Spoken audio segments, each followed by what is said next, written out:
வர வர ஆனந்தியோட பேச்சும் நடவடிக்கையும் சரியில்லடா சேகரு. இப்படியே விட்டுறக்கூடாது. ஆமாண்ணே, அந்த புள்ள உங்களை முட்டாளாக்கி கல்யாணத்தை நடத்த பாக்குது. ஏய், யாரடா முட்டாளுங்கிற? அப்படி சொல்லண்ணே, உங்களுக்கு அந்த ஆனந்தி மேல இருக்கிற ஆசைய அந்த புள்ள பயன்படுத்திக்க பாக்குதுண்ணே.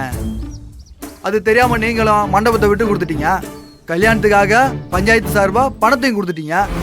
ஆனா அவ புத்திய காமிச்சிட்டா பாத்தீங்களா? கல்யாணத்தை நிறுத்தணும்ண்ணே. அண்ணே, உங்க வாழ்க்கையில தான் என் வாழ்க்கையும் இருக்கு. ஏய், என்னடா சொல்ற? ஆமாண்ணே, இந்த கல்யாணத்தை நிறுத்தினா தானே கோகிலா எனக்கு கிடைப்பா. ஏய், அதாவது பேசி என்ன கடுப்பேத்தாத. ஏற்கனவே பயங்கர கோவத்துல இருக்கேன். ஓடிடு. என்னண்ணா இப்படி பேசுறீங்க? என்ன எப்படா பேச சொல்ற?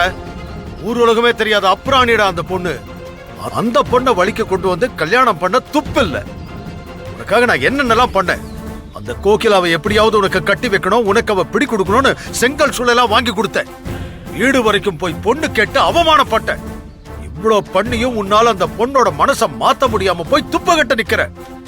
கல்யாணத்தை மட்டும் நிறுத்திட்டா அப்படியே கல்யாணம் பண்ணி கிழிச்சிருவேல. சேகரு, உன்னோட சோலி முடிஞ்சது. அவ பின்னாடி சுத்தி தேவையில்லாம உன் வாழ்க்கையை வீணடிக்காத. இந்த கல்யாணம் நல்லபடியா நடந்தாதா ஆனந்திக்கு என் மேல நல்ல அபிப்பிராயம் வரும். அப்பதான் நான் நினைச்ச காரியத்தை சாதிக்க முடியும். இந்த கல்யாணத்தை தடுத்து நிறுத்த எவனாலையும் முடியாது. இந்த மாதிரி கிறுக்குத்தனமா ஏதாவது பேசிக்கிட்டு இருந்தேனா சப்பு சப்புன்னு அரைஞ்சிடுவேன்.